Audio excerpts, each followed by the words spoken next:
सुदामा के भाग्य में श्री 6 लिखा था, तो यक्ष श्री कैसे हुआ। श्री कृष्ण और सुदामा की मैत्री वास्तव में अतुलनीय है। श्री कृष्ण सुदामा के ही तुल्य होते तो कुछ महत्व नहीं था, पर वह तो राजेश्वर द्वारिकानाथ थे। उन्होंने निर्धन दीन सुदामा के चरण धोए, उनका चरणामृत लिया, उसे महलों में छिड़का, दीन को गले से लगाया। यह है महत्ता उनके प्रेम और स्नेह की। कृष्ण और सुदामा की मित्रता सच्ची निस्वार्थ और अटूट प्रेम का प्रतीक है, जहाँ धन संपत्ति और सामाजिक स्थिति का कोई भेद नहीं था।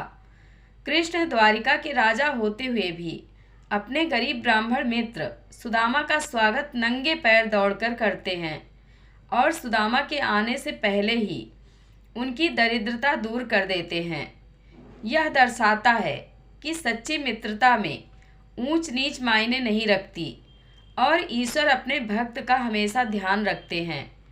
मित्रता का स्वरूप धन का त्याग। कृष्ण ने सुदामा के सत्तू पोहे को अमृत बताकर खाया और सुदामा कुछ मांग नहीं पाए, क्योंकि वह कृष्ण के सामने अपनी गरीबी का बोझ नहीं डालना चाहते थे। धन से परे प्रेम।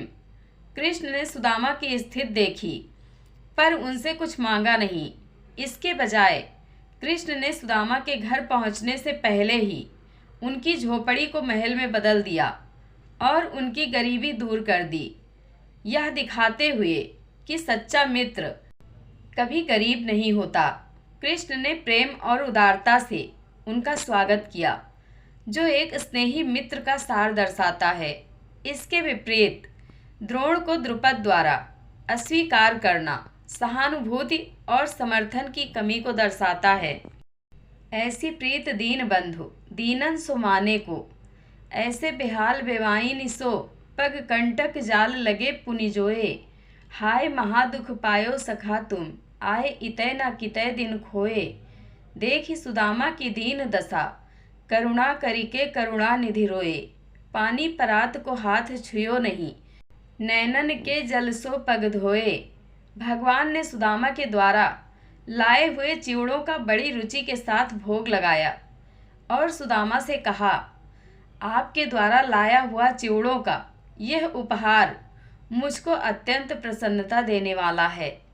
ये चिवड़े मुझको और मेरे साथ ही समस्त विश्व को तृप्त कर देंगे। सुदामा ने श्री कृष्ण से प्रेम किया तो श्री कृष्ण ने उन्हें द्वारिकानाथ बना दिया, उन्हें अपने सिंहासन पर बिठाया और स्वयं नीचे ही नहीं वरन सुदामा के चरणों में बैठे। श्री कृष्ण ने एक मुट्ठी चावल खाकर सुदामा को द्वारिकाधीश के तुल्य संपत्ति प्रदान की। सुदामा जी द्वारिका से लौटकर अपने गांव आए तो देखा कि यहाँ तो किसी राजा ने सुंदर नगर बसा दिया है, जिसकी रचना और उसका ऐश्वर्य द्वारिका के समान है। लेकिन इतने अपार वैभव को प्राप्त कर भी सुदामा जी उसके मोह और भोगों में आसक्त नहीं हुए। सुदामा की इतनी संपत्ति देखकर यमराज जी से रहा न गया। वह परमात्मा को कायदे कानून बताने के लिए सब बही चौपड़े लेकर द्वारिका पहुँचे और भगवान के चरणों में वंदन करके बोले, महाराज, अब शायद मेरी ज़रूरत नहीं है। प्रत्येक को उसके कर्मानुसार फल प्रदान करने का नियम तो आपने ही तोड़ दिया है। अब कायदा कानून कुछ रहा नहीं। भगवान ने पूछा, क्यों, क्या हुआ यमराज जी? यमराज जी ने कहा, भगवान, आप ही जब नियम भंग करते हैं तो फिर जगत का क्या होगा? आपको कौन रोक सकता है? आप परमेश्वर हैं।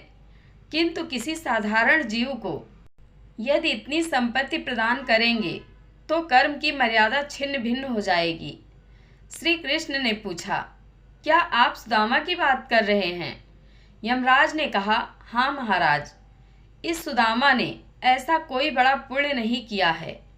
इस ब्राह्मण के भाग्य में तो दरिद्रता का ही योग लिखा हुआ है और आपने इसको इतना अधिक दे दिया। इतनी संपत्ति तो इंद्र के दरबार में भी नहीं है। आप उदार हैं, किंतु इससे कर्म की मर्यादा लुप्त होती है। सुदामा के ऐश्वर्य को देखकर यमराज को भी ईर्ष्या हुई। इसलिए भगवान को कर्म की मर्यादा समझाने लगे। श्री कृष्ण ने कहा, यमराज जी, आप अपना हिसाब किताब ठीक नहीं रखते। सुदामा के पुण्य का क्या बखान करूं? सुदामा ने मुझे एक मुट्ठी चावल खिलाए। जो मुझे खिलाता है उसे संपूर्ण विश्व को भोजन कराने का फल मिलता है। भगवान ने यमराज के बही चौपड़े खोलकर देखे और जहाँ सुदामा के भाग्य योग में श्री क्षय अर्थात संपत्ति का नाश लिखा हुआ था, श्री कृष्ण ने वहाँ उन अक्षरों को उलटकर यक्ष श्री अर्थात कुबेर की संपत्ति लिख दिया। इससे स्पष्ट है कि भगवान के दरबार में सबसे ऊंची प्रेम सगाई है। जो भगवान श्री कृष्ण को खुश करते हैं उनसे सारा संसार खुश रहता है। जय श्री कृष्णा।